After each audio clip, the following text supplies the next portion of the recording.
A paz do Senhor Jesus, família. Tem algum paralítico aqui? Porque se tiver, hoje o Espírito Santo vai tratar de curar. Quem crê nisso? Curve tua cabeça, feche teus olhos. Senhor, em nome de Jesus, nós queremos ser chamados de famílias. Família porque faz a vontade de Deus, que é o Pai. Família porque é composta por filhos, por irmãos. Família porque tem um Pai que nos escolheu, que nos protege, que entregou o seu amor para que morresse e ressuscitasse em uma cruz por cada um de nós. Mesmo sem merecer, a tua graça nos alcançou. E mais que palavras, Senhor, nós queremos viver em intensidade com teu Espírito, com tua presença. Manifesta a tua palavra com poder sobre nossas vidas, e que toda honra, glória, louvor e adoração seja somente para ti. Fala conosco, muda-nos, transforma-nos, em nome de Jesus, amém. Diga glória a Deus. Nós estamos vivendo um tempo de paternidade, fala aleluia. O que é paternidade? Paternidade, queridos, é um tempo, uma unção que Deus está trazendo sobre a família Betel, para nos tornar filhos legítimos. Nós não estamos aqui porque almejamos milagres, porque queremos prosperidade, porque queremos bens materiais. Nós estamos aqui porque nós queremos presença, nós queremos intimidade, nós queremos realmente ser filhos. É comum as pessoas declarar: eu sou filho de Deus. Eu sou filho de Deus, mas as pessoas falam isso longe da presença, falam isso na prostituição, na droga, no crime, falam isso vivendo em seitas, adorando a Satanás e o diabo. As pessoas falam que são filhos porque lhe é conveniente em suas almas declarar que é filho, mas a unção que Deus está trazendo nesse tempo sobre nós, queridos, não é para nos fazer melhores que ninguém, pelo contrário, é para nos fazer servo desses que dizem que são filhos, quando na verdade não são filhos ainda. Deus está estabelecendo uma paternidade sobre nossas vidas, para que nós possamos ser os condutores, os arautos, para anunciar Jesus Cristo, porque através dele, filhos serão alcançados. Nós vamos pregar a palavra, nós vamos pregar o reino, nós vamos testemunhar as maravilhas de Jesus em nossas vidas, aqui, em Samaria, na Judéia, ou até mesmo nos confins da terra, porque não se trata de dizer eu sou filho, mas se trata de entender que ele já decretou: eu sou o Pai. É pelo Pai, é pela aceitação que nós estamos aqui reunidos, e é por isso que nós celebramos, é por isso que nós se alegramos, é por isso, queridos, que nós nos reunimos em comunhão, para adorar ao nosso Rei Jesus Cristo. Diga amém. O tema da palavra de hoje: filhos do fogo. Vou falar de novo, porque tem alguns que ainda estão meio apagados. O tema da palavra de hoje é filhos do fogo. Fala para a pessoa que está do teu lado, fala assim: ei, essa palavra é para você. O Espírito Santo revelou essa palavra por sua causa. Quem crê nisso? Aleluia. Fala para a pessoa que está do teu lado, fala assim: você é filho do fogo. É por isso que as pessoas falam para você: você é fogo, hein? Quem entende? 2 Coríntios capítulo 5, versículo 17. Portanto, se alguém está em Cristo, é nova criação. As coisas antigas já passaram, eis que surgiram coisas novas. Paternidade, unção de paternidade é cura na vida dos filhos, queridos. Acabamos de testemunhar aqui a família do Daniel, uma família em que a mãe disse que já era evangélica há anos e nunca tinha ouvido falar de um encontro com Deus. Incrível, queridos, que ontem eu escutei a mesma coisa de outra pessoa que a gente estava conversando lá no sítio. Falou: pastor, eu nasci no berço evangélico e nunca tinha tido um encontro com Jesus. O mundo, querido, quer isso aí. O inferno trabalha exatamente para isso. Sabe qual é a estratégia do diabo? Ele não está mais preocupado em tirar ninguém da igreja. Ele até deixa a pessoa dentro da igreja, ele só está trabalhando com um objetivo: deixar a pessoa dentro da igreja, mas com a motivação errada. Se você está dentro da igreja, só que o teu Deus é outro, o teu caminho, a tua luz está direcionada para outra direção, que mal pode acontecer para o inferno? O diabo, ele quer destruir a igreja, porque Jesus deu poder para a igreja, estabelecendo uma palavra: eu farei a minha igreja, e as portas do inferno não irão prevalecer contra ela. A verdadeira igreja, a igreja relevante, a noiva de Jesus, ela é composta por filhos convictos, nova criatura, a criatura que se faz filho através de Jesus Cristo. E essa igreja, querido, a cada passo que ela dá, o inferno recua. A cada passo que a igreja avança, dentro da família, dentro da casa, ela restaura, ela restabelece, ela transforma aquela casa que antes era destruída em um pedacinho do céu. Então, quando não tem motivação correta, esse tipo de transformação não existe, não acontece. Quando não tem transformação errada, transformação certa, o céu não libera poder. Quem entende isso, diga aleluia. É por isso que Deus te trouxe aqui hoje, para derramar sobre a tua vida um batismo com fogo, o fogo para te fazer filho. Diga aleluia. Nós sabemos, querido, que tudo que existe foi criado por Deus, o nosso Pai, que é soberano, e nós só podemos chamá-lo de Pai através de Jesus Cristo. Jesus é o caminho, é a verdade, é a vida, e não há outro meio de chegar ao Pai que não seja por intermédio de Jesus. Deus criou o universo, Deus criou o homem, deu para ele autoridade para julgar, para direcionar, para administrar a terra. E o diabo tem tentado roubar isso aí desde o primeiro homem. Ele já começou a trabalhar, já começou a plantar sementes, ele já conseguiu algumas vitórias lá no Jardim do Éden, e tem conseguido, querido, dentro de algumas famílias. O diabo já traçou inúmeros planos para destruir os filhos de Deus, para destruir a igreja, para destruir o projeto do céu, mas Deus só traçou um plano, Deus só liberou uma palavra, e esse plano de Deus se chama cruz. E a palavra que ele liberou foi: filho, faça. Jesus fez, e no final ele declarou: está consumado. Através da cruz nós podemos nos tornar novas criaturas. Através da cruz nós podemos receber o batismo com fogo e sermos filhos. Através do poder da cruz, através de Jesus Cristo, nós podemos manter a conquista da cruz do Calvário em nossas vidas. Tudo que Deus criou tem a ação do poder de continuidade. Repete assim comigo: eu sou criação de Deus, e o seu poder flui em mim sempre. Quem crê nisso? Tudo que Deus criou, queridos, tem poder de continuidade, e tudo se sustenta depois da criação pelo Pai, através do seu poder. Gênesis capítulo 2, versículo 1 a 3 está escrito: assim foram concluídos os céus e a terra, e tudo o que neles há. No sétimo dia, Deus já havia concluído a obra que realizara, e nesse dia descansou. Versículo 3: abençoou Deus o sétimo dia e o santificou, porque nele descansou de toda a obra que realizara na criação. Tudo o que Deus criou, Ele fez para permanecer dentro de um propósito.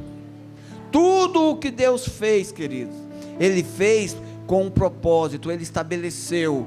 E o tempo de duração, o tempo de vida, é estabelecido por Deus em seus propósitos. O poder da criação de Deus, é isso aqui que acabamos de ler. O poder de continuidade. Deus é eterno, portanto o Senhor da eternidade, tanto passada quanto futura. Ele sustenta tudo com o seu poder. Então, quando Deus criou o universo, no 7º dia Ele descansou. Ele não descansou porque estava cansado. Ele não descansou porque a obra que Ele realizara foi muito imensa, foi muito cansativa e sugou todas as suas energias. Deus descansou, queridos, porque isso quer dizer, eu confio no que eu criei. A palavra descanso no original é Shabat.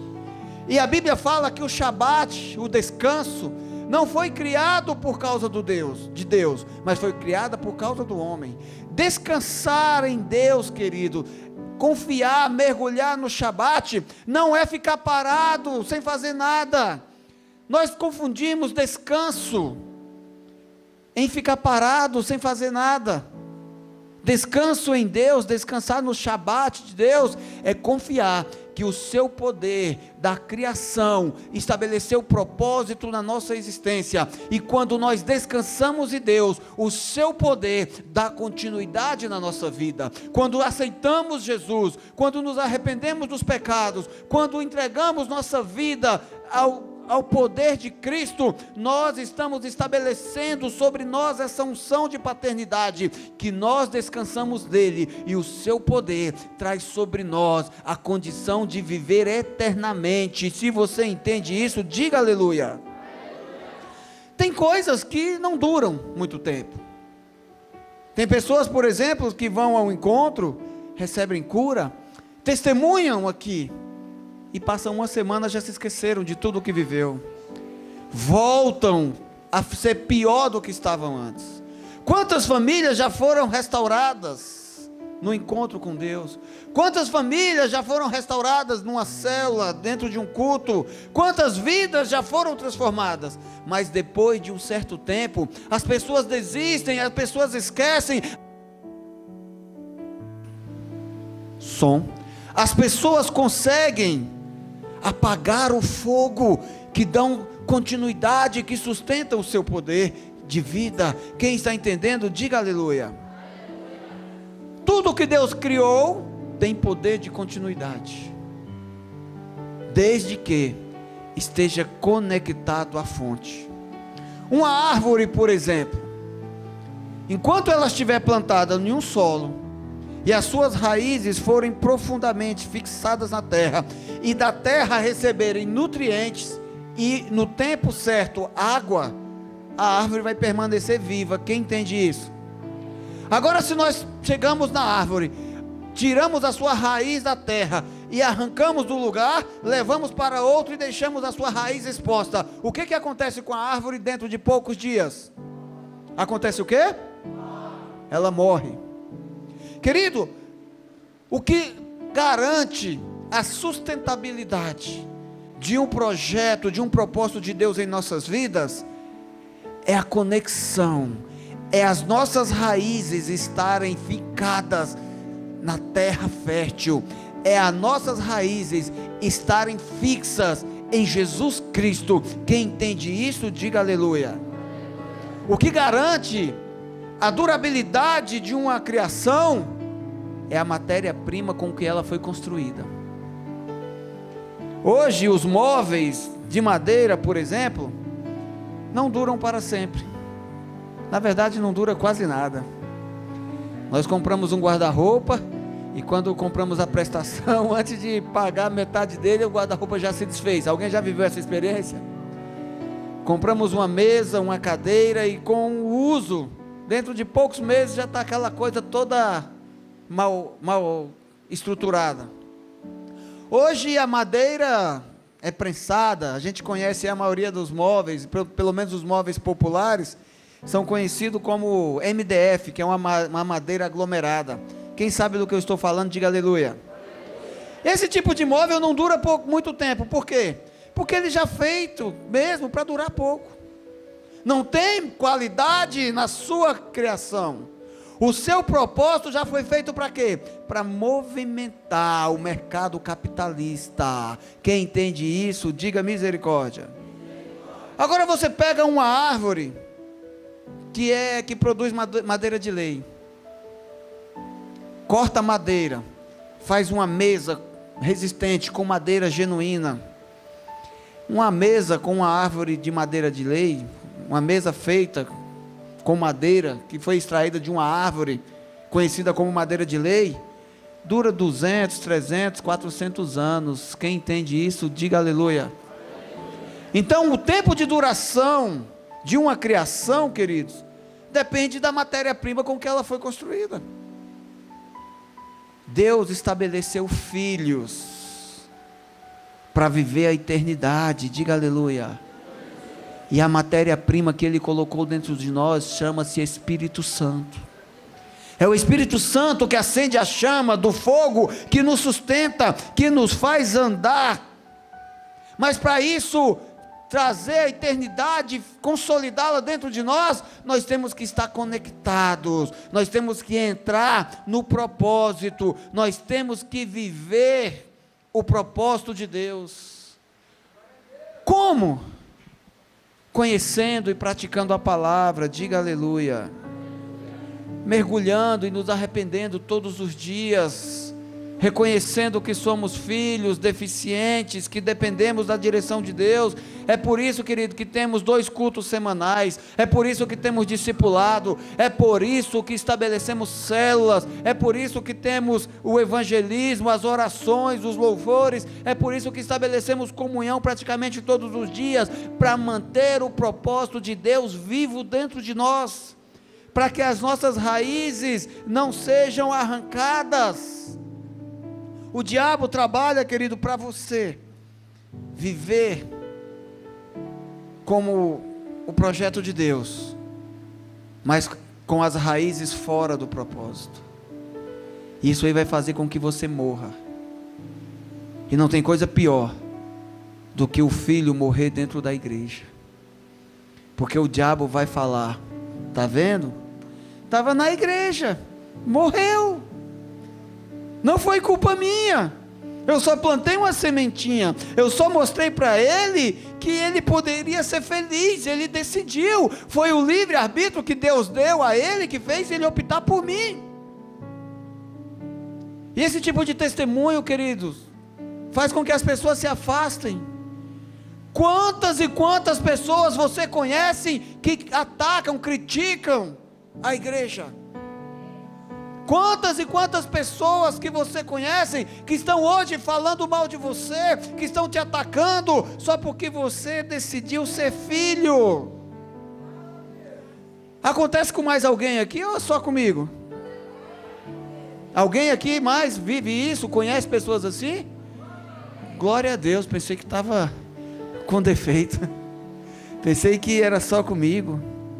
Querido, hoje nós podemos destacar dentro da igreja, normalmente 2 tipos de filhos: os que já conhecem o Pai, os que procuram, que aceitam os princípios estabelecidos por Jesus, os que estão com suas raízes firmadas, e todos os dias até mergulham dentro da palavra, para caminhar dentro do propósito.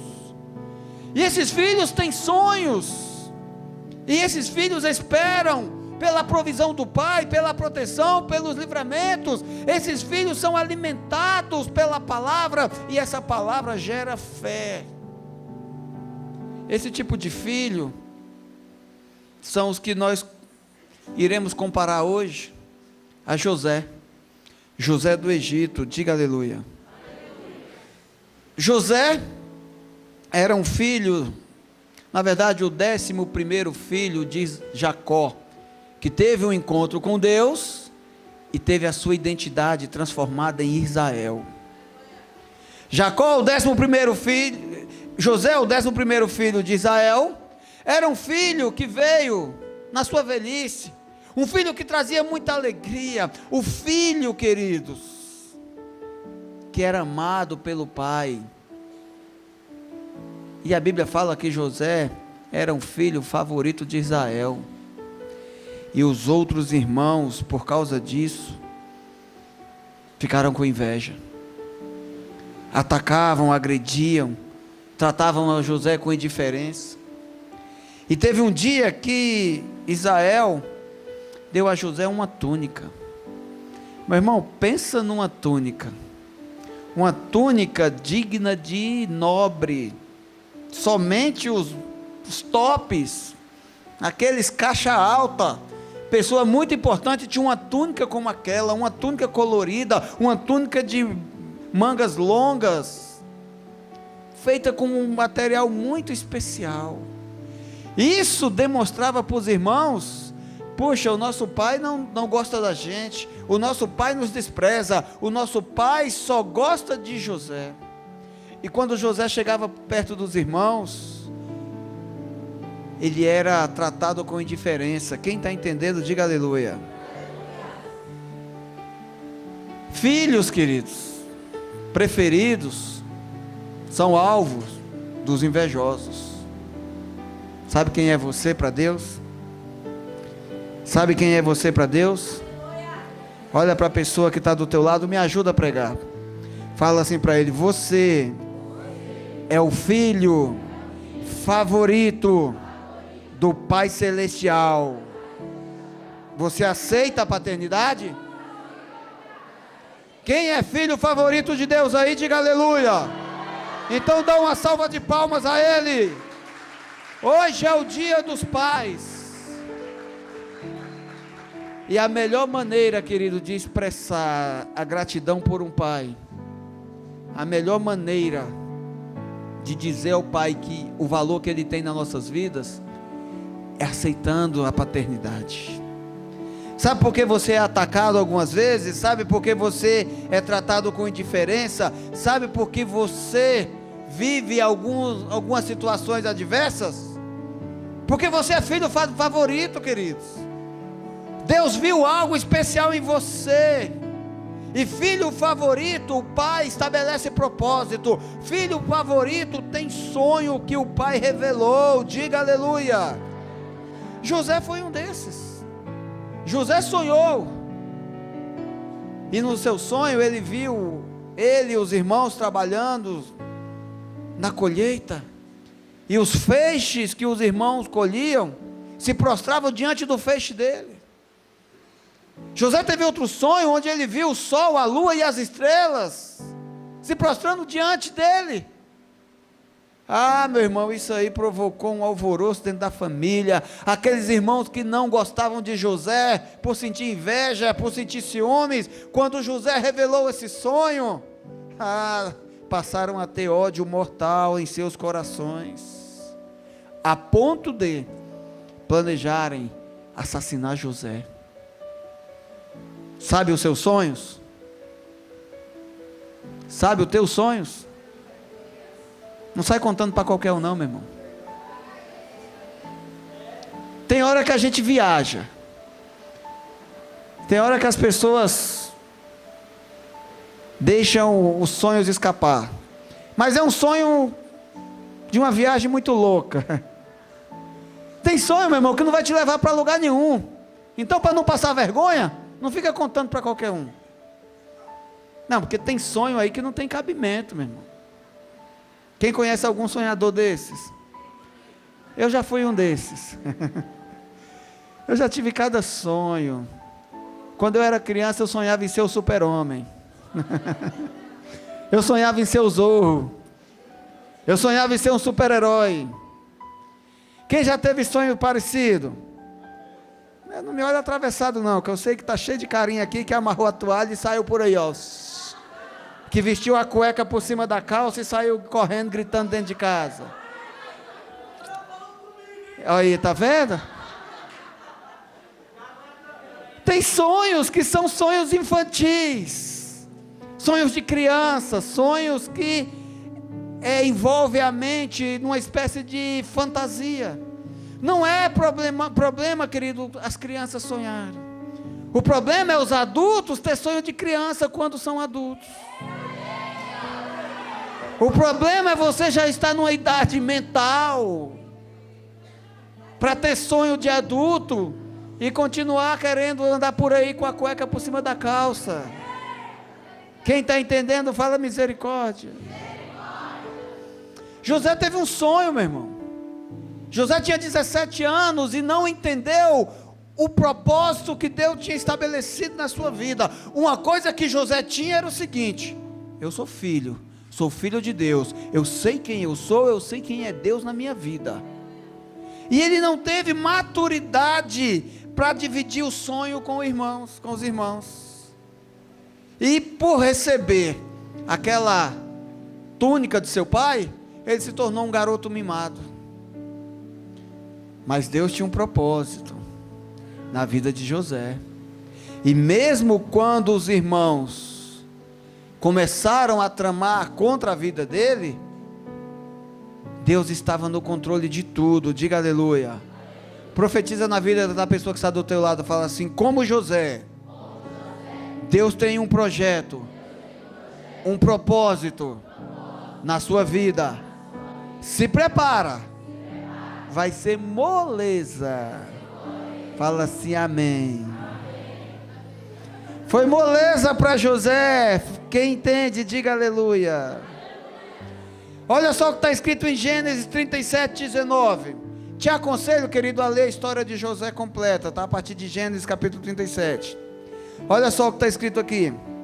Lá vem aquele sonhador, dizia uns aos outros: é agora, vamos matá-lo e jogar num destes poços, e diremos que um animal selvagem o devorou. Então o que será dos seus sonhos? Quando você não entende o propósito, quando você recebe um sonho e não entende, meu irmão, não sai contando para qualquer um, porque isso aí vai alimentar animais ferozes, animais vorazes, ferozes, que vão querer destruir os teus sonhos por inveja. Sabe uma pessoa que você pode confiar? Não é o Facebook, não é Instagram, não é aquela garotinha, o garotinho lá da escola, que ainda nem aprendeu a se limpar ainda, e você está chegando lá e derramando tudo da tua vida sobre ele. Quem sabe ele seja um dos animais ferozes que vão se voltar para jogar você dentro de um poço, meu irmão. Deus levantou um líder, um pastor, um discipulador na tua vida, diga amém. Por causa da aliança, por causa da unção e da bênção que Deus tem derramado nessa aliança, o teu líder pode entender o teu sonho, pode ouvir o teu sonho. Os teus pais, eles devem conhecer os teus sonhos. Passou disso, meu irmão? Sonha e deixa Deus fluir na tua vida. Foi exatamente o que aconteceu com José. Por imaturidade, ele abriu o sonho no momento errado, de forma errada, e ele atraiu ataques. Mas só que esses ataques já estavam no controle de Deus. Diga aleluia. Sabe o que os irmãos fizeram com ele? Deram-lhe uma surra, deixaram ele todo quebrado, tiraram-lhe a túnica, deixaram ele nu, e jogaram ele dentro de uma cisterna, jogaram dentro de um poço. José estava com problema, sim ou não? E você está reclamando da vida por quê, meu irmão? José levou uma coça dos irmãos. O pai que o amava recebeu a notícia que ele havia sido morto. De filho preferido se tornou defunto de uma hora para outra. E o pior de tudo, meu irmão, é que José foi vendido como escravo. Daí as pessoas falam: mas eu estou dentro da igreja e os irmãos estão querendo me destruir. Presta atenção, não é os irmãos que querem te destruir, é a forma que você tem falado a respeito dos teus sonhos, é a forma que você está andando com a tua vaidade, é a forma que você se posiciona diante das pessoas. Meu irmão, Deus não te escolheu para ser maior que ninguém, Deus te elegeu para ser um filho e para servir. Diga aleluia. Daí as pessoas, por não entender e por achar: eu vou para a igreja, Deus vai me abençoar, vou ficar rico, vou comprar um relojão, um carrão, uma casona, vou ter dinheiro no banco, e todo mundo vai ter que beijar o chão que piso, porque Deus é comigo. Me mostra onde está escrito na Bíblia que Jesus morreu para você ser rico. Me mostra onde está escrito na Bíblia que Jesus ressuscitou ao terceiro dia para te fazer milionário aqui nessa terra. Isso é motivação errada. Isso não é foco de filho. Isso é foco que o diabo plantou para atrair as pessoas para a igreja e deixar ela lá errada na motivação. Enquanto você estiver achando que na igreja você vai ficar rico, meu irmão, o diabo está deitando e rolando na tua vida e está destruindo o sonho de Deus em você. Pastor, isso é muito ruim. É, meu irmão, é ruim. Mas Deus não prospera ninguém. Prospera. Claro que prospera. Quando o foco da pessoa não é o dinheiro aqui nesse mundo, quando o foco da pessoa é o tesouro que Deus estabeleceu no céu. Jesus fala: não acumuleis tesouros aqui nessa terra, mas acumuleis o teu tesouro no céu, onde nem a traça, o ferrugem, onde o ladrão não rouba, porque onde estiver o teu tesouro, lá estará o teu coração. Onde está teu coração, meu irmão? Aleluia. Daí as pessoas falam: já que Deus não vai me deixar rico, eu vou para o mundo. Não vou ficar na igreja fazendo o quê? Motivação errada. Deus te trouxe para a igreja para te fazer filho. Diga aleluia. É correto ser filho, meu irmão, porque dentro do propósito o Pai age e as coisas vão ocorrer exatamente como o Pai planejou, não como nós esperamos. A pessoa está dentro da igreja e passa por dificuldades, situações, perseguições, doenças, demissão. Você sabia que crente é demitido? Deixa ele não ser competente para ver se ele vai ser demitido. Deixa ele dormir no emprego, deixa ele chegar atrasado, deixa ele ficar agindo igual gente do mundo, porque o pneu do trem furou. Meu irmão, uma vez eu acho que o patrão engole, mas todo dia não. Para com isso. Daí o crente fala: minha vida está tão ruim que eu vou sair da igreja porque não acontece nada. Eu vou para o mundo, porque pior do que está não fica. Você sabia que tem gente que fala isso e desiste de Deus, volta para o mundo, volta para o Egito? Abraça o capeta e fala: vamos para a balada. Já que eu vou para o inferno, eu vou entrar abraçado com o diabo. Pior do que está, não fica. Fala assim: misericórdia. Só que quando Deus estabelece um projeto, meu irmão, algumas vezes vai ficar pior sim. Fala assim comigo: pior que fica. Fala para a pessoa que está do teu lado assim: ó, pior que fica. Por quê? Porque as pessoas estão achando que o propósito de Deus tem que ser entendido por nós. Deus só permite que as coisas aconteçam na vida de uma pessoa, que o sofrimento venha, que a dificuldade venha, por dois motivos. Nós vamos aprender sobre esses dois motivos hoje. Primeiro motivo: quando a pessoa desiste por causa da dor.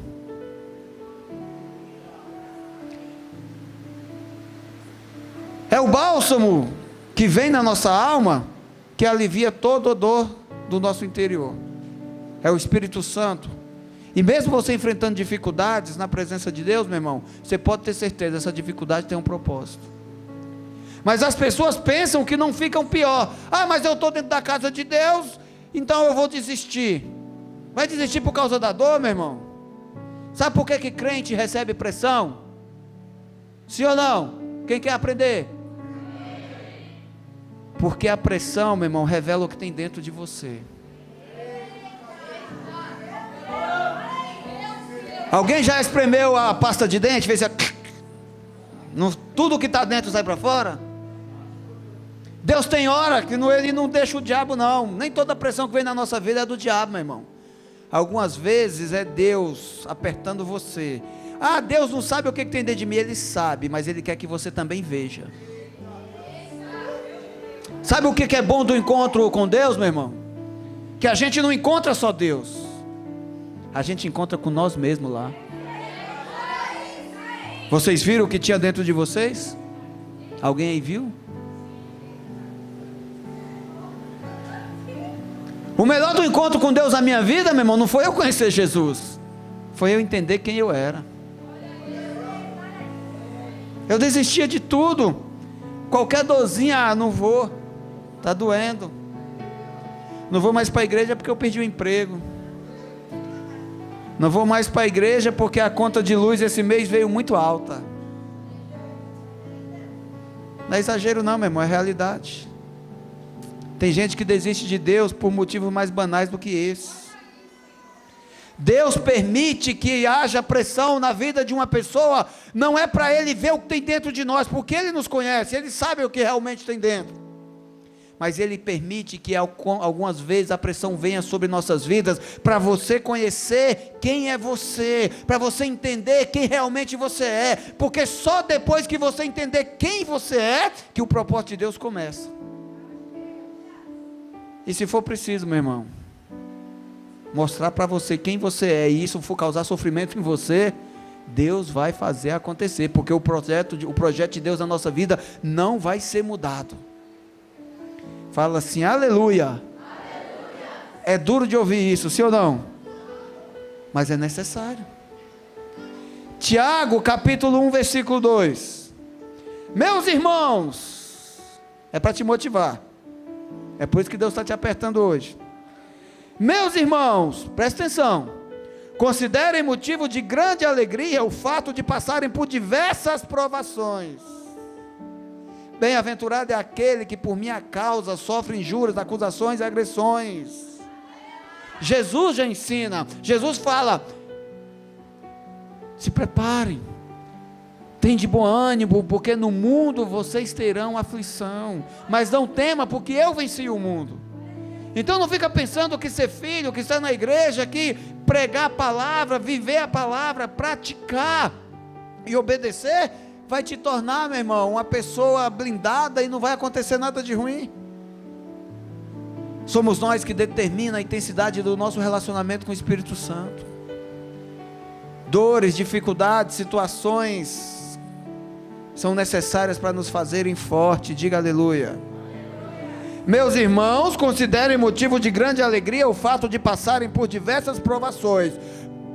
Versículo 3, pois vocês sabem que a prova da sua fé produz perseverança, e a perseverança deve ter ação completa, a fim de que vocês sejam maduros e íntegros, sem lhes faltar coisa alguma. Sabe por que Deus quer que a gente sofra algumas vezes tribulações, dificuldades? Porque Ele quer forjar um caráter em cada um de nós. A perseverança vai te fazer uma pessoa madura e íntegra. A pessoa imatura, meu irmão, vai estar adulta, sonhando em ser o super-homem. A pessoa madura já vai estar numa idade psicologicamente avançada para ter atitudes de adultas, atitudes criativas, construtivas, e vai continuar querendo ficar em casa brincando de carrinho e de boneca. A pessoa imatura foge da responsabilidade, e a principal responsabilidade que nós costumamos fugir é a de ser filho de Deus. Por que nós fugimos, pastor? Porque ser filho de Deus envolve disciplina.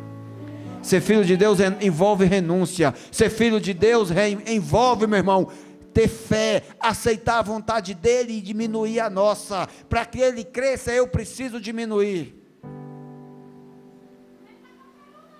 Se você comprar um sofá novo, quem aí quer comprar um sofá novo? Diga aleluia. Para tirar aquela tranqueira fedorenta que tem lá na sala da tua casa. Deus está revelando. Você vai comprar um sofá novo, meu irmão, daqueles chique, bonitão, aqueles retrátil. Vai pagar em 10 vezes, mas vai comprar. Você vai chegar na tua casa com o teu sofá novo, cheiroso, e vai botar em cima do sofá velho que está lá? Ou vai afastar o sofá velho e deixar coladinho no novo? Se a sala não couber, você vai pôr o sofá novo embaixo e o sofá velho em cima? Vai dar certo esse negócio? O que você vai fazer com o sofá velho? Tem uns que são mais radical, leva lá para fora e põe fogo. Tem outros que chamam o container, joga dentro e fala assim: eu vou quebrar para não servir para mais ninguém, porque aquela maldição que não serve mais para você, que Jesus te libertou, não pode servir para ninguém. Diga aleluia. Para o novo entrar, o velho vai ter que sair. Só que tem velho que é tão resistente que só sai se for pisado. Ser filho, meu irmão, exige renúncia. Alguém aí já fez jejum? É fácil fazer jejum? Claro que não é fácil. É tão difícil porque que tem gente que fala: eu não consigo fazer jejum. Então deve ser difícil. Eu não consigo deixar de tomar uma Coca-Cola. Eu não consigo deixar de fazer uma refeição. O meu trabalho exige muito de mim. Daí Deus permite, a pessoa fica doente, ela fica 3 meses internada no hospital, sendo sustentada por soro. É desse tamanho o ego, a gordura e a vaidade. Fica dessa grossura. Eu devia ter feito jejum para Deus. Quem está entendendo? Quando Jesus multiplicou os peixes, na verdade, quando Jesus entrou no barco de Pedro e disse: vamos para as águas profundas. Jesus estava falando para Pedro: vamos ter um particular lá no profundo, onde os grandes milagres se manifestam. Quem entende isso? Quando Deus chama para um particular, meu irmão, é porque Ele quer transformar, Ele quer manifestar poder na tua vida, Ele quer te convidar, Ele quer te trazer para um caminho, para você avançar. Diga aleluia. Pedro passou a noite inteira pescando, pegou nada. Jesus entrou no barco e falou: vamos ali, anda comigo que você passa de ano, joga a rede. Pedro olhou: ai Jesus, sabe o que é? Passamos a noite toda pescando, não pegamos nada, está todo mundo cansado.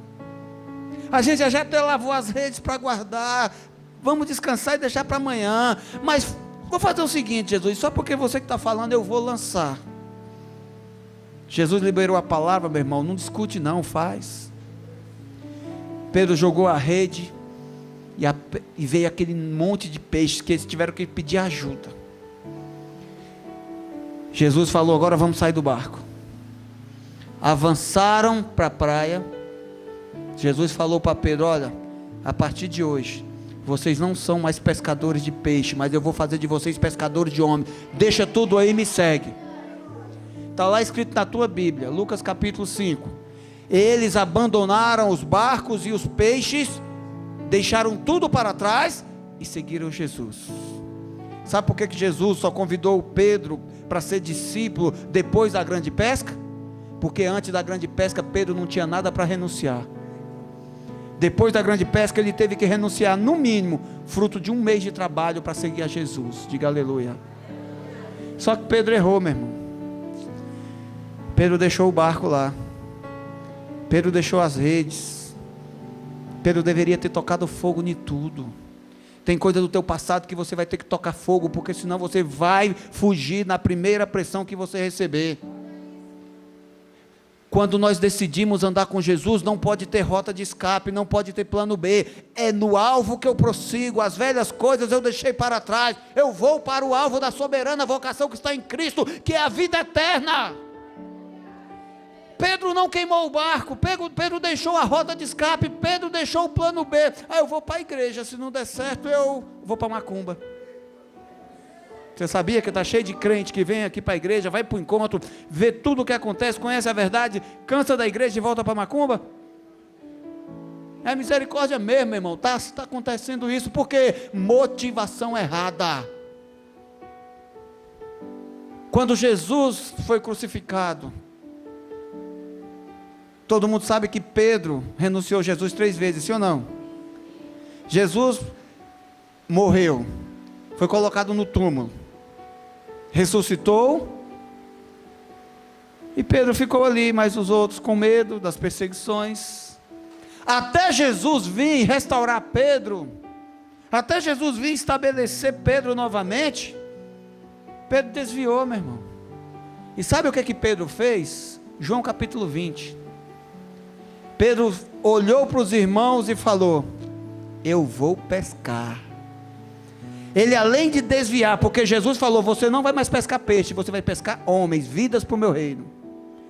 Pedro desviou e os outros apóstolos que estavam com ele falou, nós vamos contigo.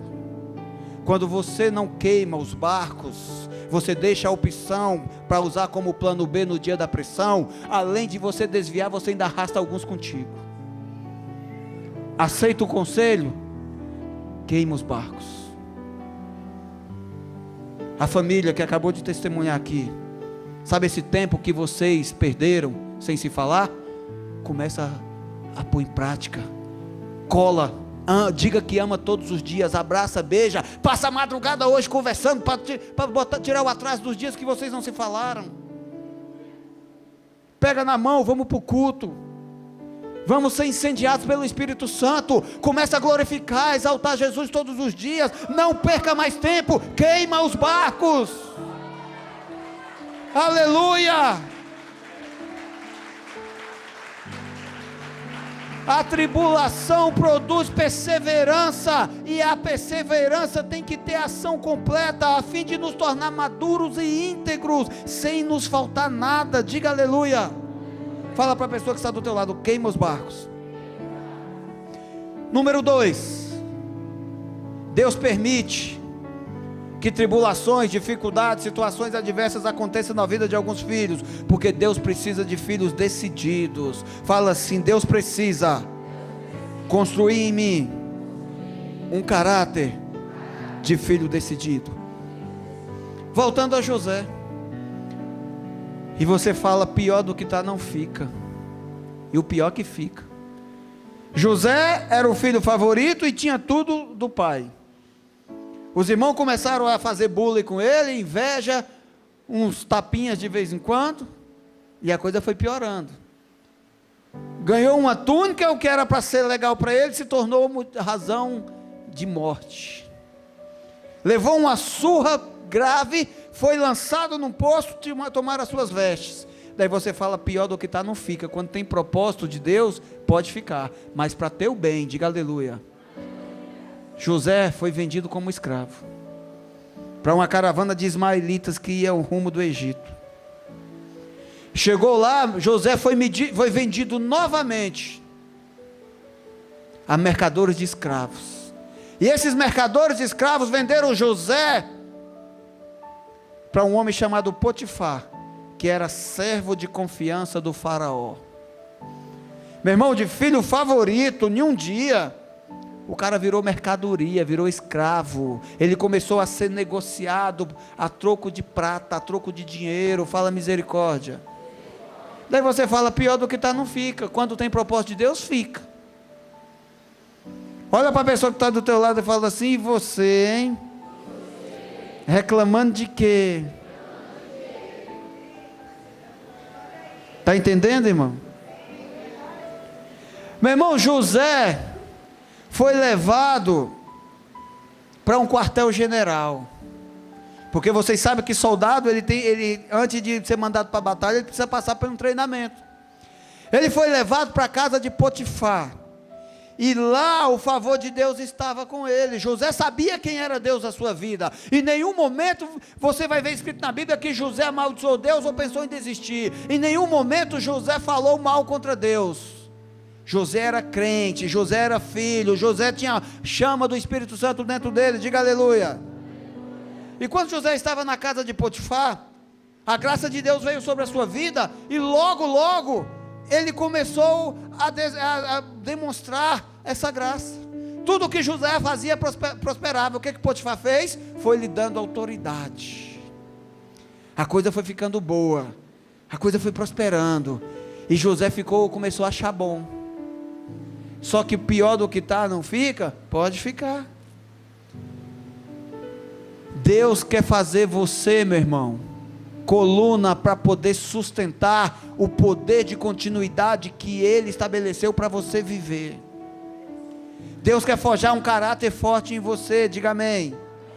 Deus precisava treinar José, mesmo com a graça. José sabia administrar a casa de Potifar, mas o plano de Deus para José era uma nação inteira.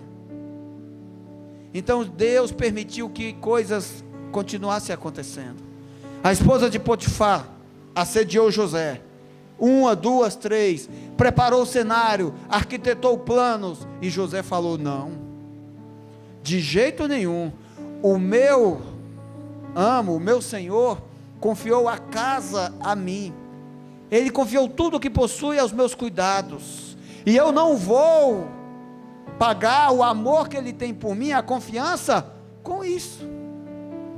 E além do mais, o meu Deus não vai sofrer esse ataque da minha parte, eu não vou fazer essa perversidade por causa do meu Deus, eu tenho temor a Deus, diga aleluia. O que aconteceu? A mulher atacou José, ele correu e ela ficou com a roupa dele na mão. Ela falou: ele tentou me estuprar, ele me atacou, ele me assediou, esse homem que trouxeram para dentro de casa. E onde o José foi parar? Na cadeia. Pior do que está, não fica. Pode ficar, quando há propósito, diga aleluia. Lá na cadeia, meu irmão, a graça de Deus continuou agindo na vida de José. E o que houve? Deus trabalhou, e logo, depois de alguns anos, foram parar lá o copeiro, o mordomo, o homem de confiança que serviu o alimento na mão de Faraó, e também o chefe dos padeiros. E um dia, José tomando de conta de tudo, porque o carcereiro entregou toda a responsabilidade para ele. E José chegou naquele lugar, viu aqueles 2 presos ali com um semblante triste, como se na cadeia todo mundo tivesse ficado assim, feliz da vida. Mas quando o poder de Deus age na vida de um homem, ele sabe que até quando a tristeza é excessiva. Diante da tua prova, diante da tua dor, meu irmão, você não tem que ficar sorrindo não, pode demonstrar tristeza, mas que não seja uma tristeza desnecessária. José olhou para aqueles 2 e falou: por que vocês estão tristes? José, nós tivemos um sonho e não tem quem interprete, não entendemos o que aconteceu. José revelou através de Deus o sonho para os 2, para encurtar a história. Você pode ler na tua Bíblia e ficar a parte de tudo. O padeiro, em 3 dias, foi morto, dependurado numa árvore. O copeiro, em 3 dias, foi restituído à função, ao posto que ele havia perdido. Não foi morto, foi restaurado. Um morreu e o outro foi salvo. José vivia um projeto de Deus, querido, grande. José já estava há alguns anos na cadeia. José já tinha 28 anos de idade, foi vendido como escravo para o Egito com 17, há 11 anos ele era escravo. José olhou para aquele copeiro, olha, no dia que ele foi chamado para ser liberto, José olhou para ele: eu te fiz um favor, quando você chegar no faraó, me defende, fala de mim para ele, eu fui injustiçado, eu fui tirado da casa do meu pai, vendido como escravo, eu estou preso por um crime que eu não cometi, fala de mim para o faraó, me liberta. Gênesis 14, 40, Gênesis 40, 14, inverti, olha só, Gênesis capítulo 14, 40, versículo 14, quando tudo estiver indo bem com você, lembre-se de mim e seja bondoso comigo, fale de mim ao faraó e tire-me desta prisão. José errou aqui, meu irmão. A gente tem até direito de errar, só que quando a gente erra, a gente sofre as consequências. Deus estava fazendo um treinamento na vida de José, para deixar ele com um caráter forte, um caráter de homem santo, um caráter de homem que perdoasse. José sofreu uma afronta, um ataque dos seus irmãos, e ele tinha raiva, no fundo ele tinha raiva, ele poderia não expressar, mas ele tinha raiva, e Deus deixou ele como escravo, até aquele ódio, aquela dor, aquela angústia que ele sentia em relação aos irmãos, se tornasse saudade. Deus te levou para o encontro, Deus te leva para a célula, Deus te traz para o culto, Deus te leva para o deserto, para transformar tudo que tem de ruim dentro de você em um sentimento bom. Quando você começar a sentir saudade dos teus pais, da tua mãe, dos teus irmãos, da comunhão com o corpo do Espírito Santo, aí sim você está pronto, meu irmão. Deus fala: agora sim eu vou dar posição, eu vou dar poder, eu vou liberar autoridade e que ninguém vai tomar. Agora eu vou fazer com que o meu espírito de continuidade flua nele. Depois que José estava pronto, meu irmão, Deus falou: agora eu vou libertar ele. Mas quando ele interpretou o sonho daquele copeiro e José chegou para ele, José confiou no homem e falou: lembre-se de mim. José trocou Deus pelo cara. Só que Deus falou: ih, José, é do meu jeito, não é do teu não. Fala para a pessoa que está do teu lado, fala assim: é do jeito de Deus, não pode ser do teu. Fala assim: se for do jeito que você quer, você vai virar ajudante de cozinha. Se aquele copeiro tivesse intercedido por José, e o faraó tivesse liberado ele, para onde ele ia? Para onde ele ia? Ele ia para a cozinha, porque foi o copeiro que intercedeu por ele. Então ele ia ser dado aos cuidados do copeiro, e José ia parar na cozinha do faraó, lavando o prato, limpando sujeira, preparando bolinho de maisena. Quem entende isso? Então fala para a pessoa que está do teu lado, fala assim: é do jeito de Deus, do teu jeito não vai dar certo. Passaram mais 2 anos. Então aquele copeiro lembrou de José no dia certo. E quando José foi levado, quando o copeiro lembrou de José, foi diante de Faraó. Faraó teve um sonho, foi chamado José. Mais uma vez trocaram as vestes de José. Só que dessa vez, meu irmão, fizeram uma troca boa. A primeira tirou a túnica que representava vaidade. A segunda vez José ficou nu novamente. Ele foi injustiçado, acusado de adultério. Na terceira vez, quando Deus viu que José estava pronto, Deus agiu. Deus tirou a roupa de prisioneiro, que fedia, deixava ele na condição de um maltrapilho, e deu-lhe um banho, limpou o seu corpo e colocou uma veste para ele se apresentar ao rei. E um dia José acordou como prisioneiro fétido, no outro ele se tornou o rei da nação mais poderosa do mundo existente na época. Diga aleluia. José foi exaltado por Deus dentro de um propósito. Sofreu, mas aprendeu que quando ele enxergou os seus irmãos ali no meio do povo do Egito, ele não os condenou, ele os perdoou. Todo o processo que José passou, meu irmão, teve um propósito, mas não foi na vida de José, não foi na vida dos irmãos, não foi na família de Israel. Deus estabeleceu um projeto na vida de José para salvar uma nação inteira.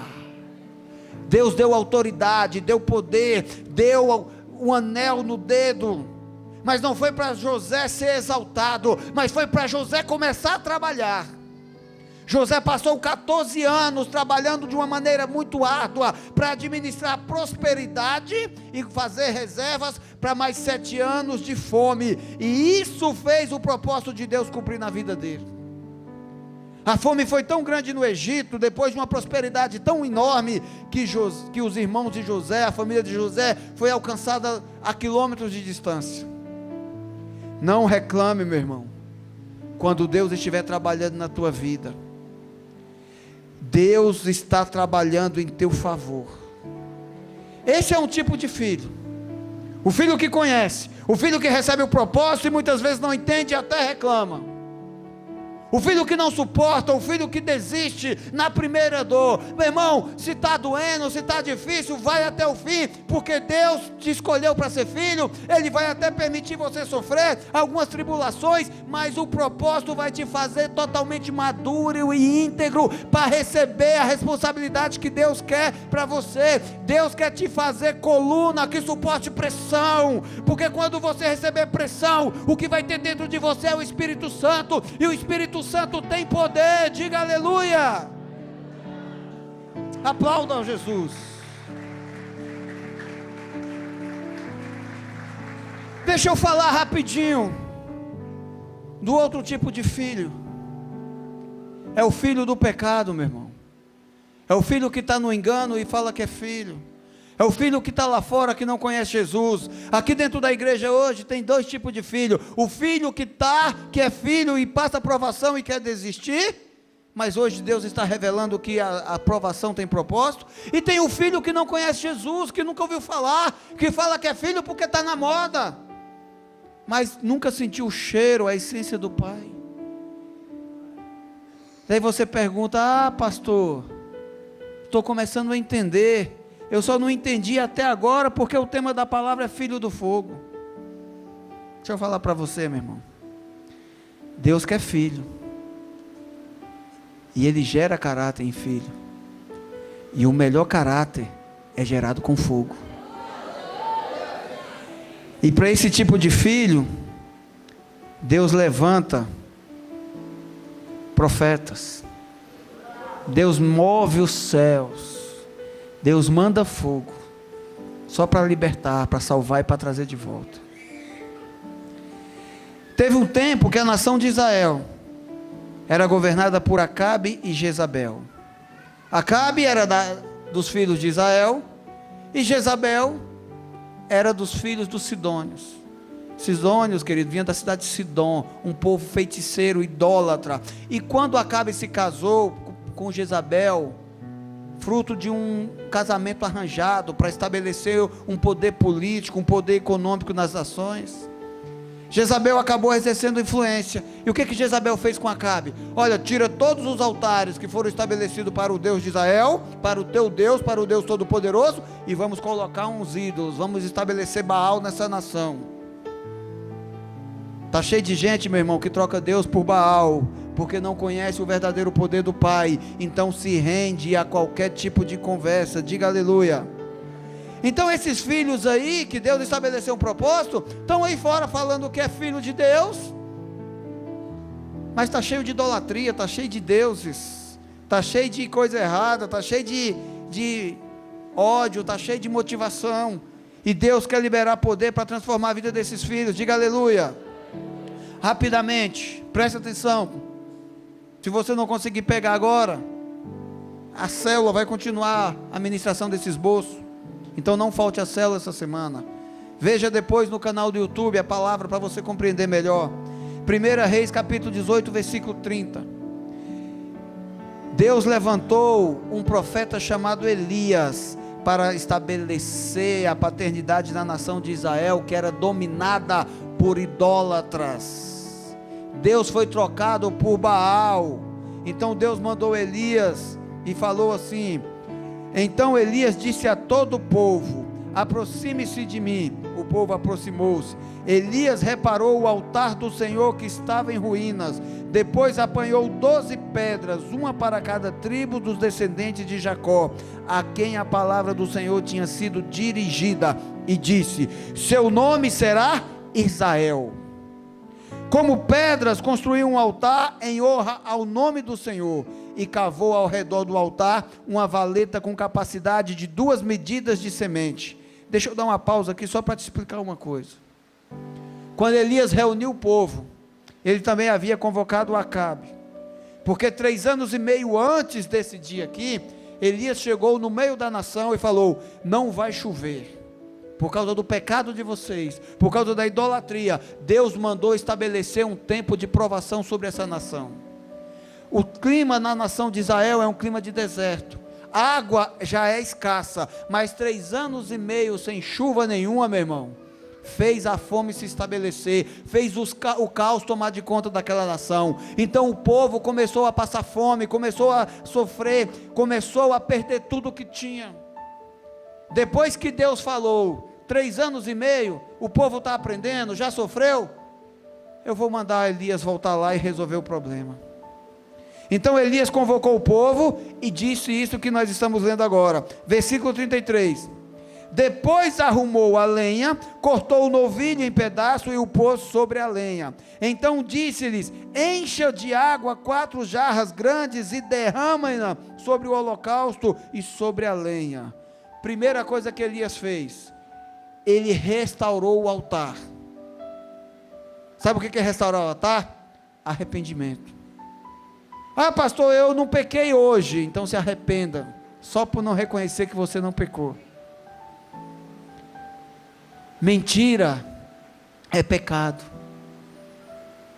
Daí você fala assim: ai pastor, mas qualquer mentiria condena. Sim, meu irmão.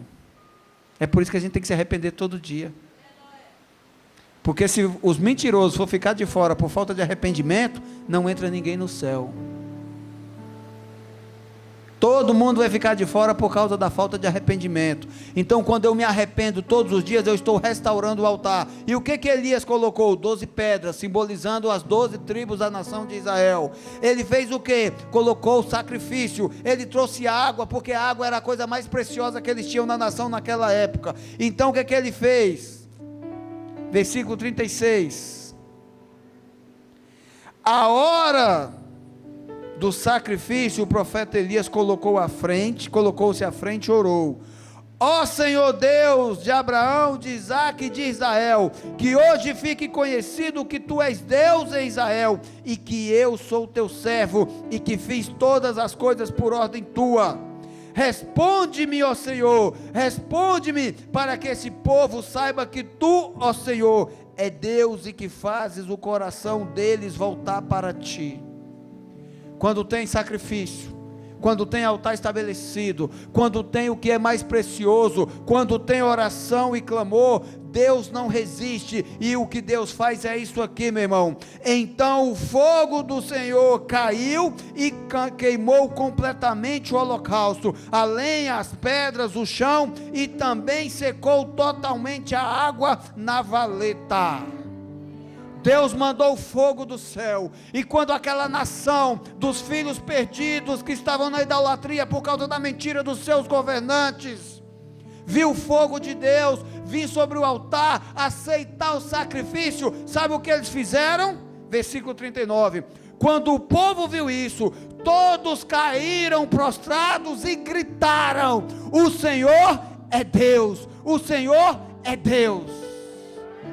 Deus manda fogo do céu para resgatar filhos. É por isso, meu irmão, que Deus permite que você viva situações, porque dificuldades algumas vezes passadas na fidelidade de um filho arde, dói como fogo que consome, mas o melhor caráter, o caráter forte, o caráter do vencedor, o caráter do fiel, é forjado com fogo, o fogo do Espírito Santo. Tem hora que Deus te tira do fogo, leva para a forja e bate para dar forma. Não importa o quanto você sofra, o importa, meu irmão, é o quanto você ama Jesus. Não importa o tamanho das tuas conquistas, importa o tamanho do teu coração, inflamado pelo amor a Jesus Cristo.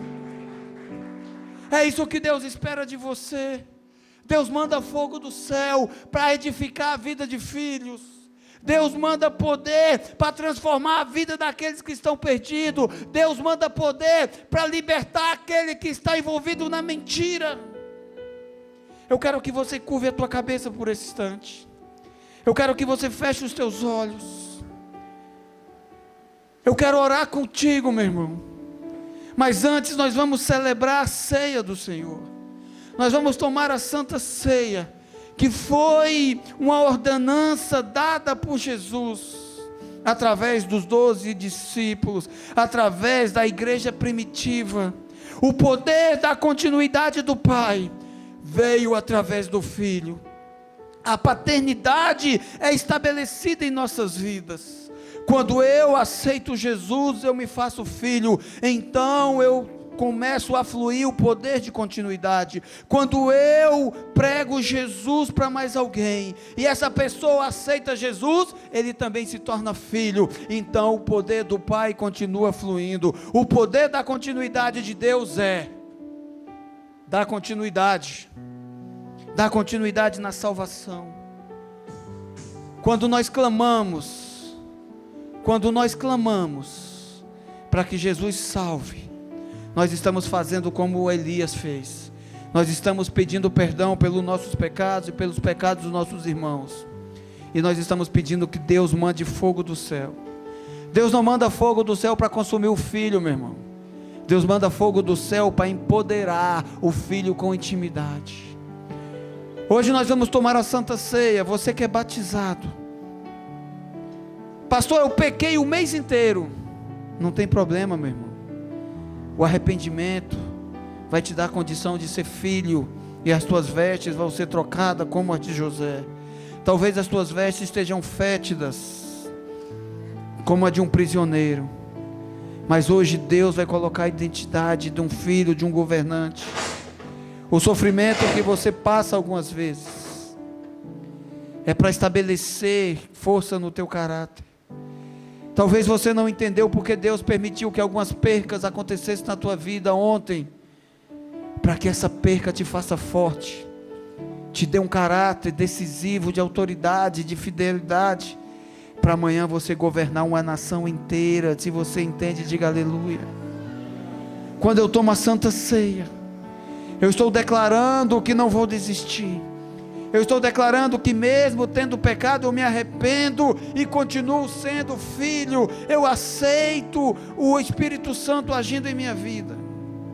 Tomar uma Santa Ceia, meu irmão, é se despojar da armadura que o diabo tentou colocar em você.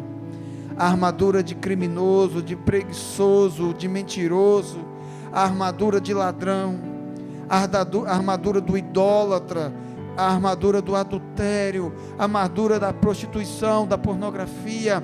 Mas quando você levanta o cálice com o suco de uva, simbolizando o sangue de Jesus, quando você come do pão que representa o corpo de Cristo, meu irmão, você manda uma mensagem no mundo espiritual que fala: Jesus, eu te reconheço, e o meu arrependimento me dá a oportunidade de ser mais uma vez chamado de filho. Então manda fogo do céu, consome as feridas, as marcas do meu corpo, as marcas que o pecado deixou, as manchas que a sujeira, as consequências do pecado estabeleceram. Purifica a minha vida.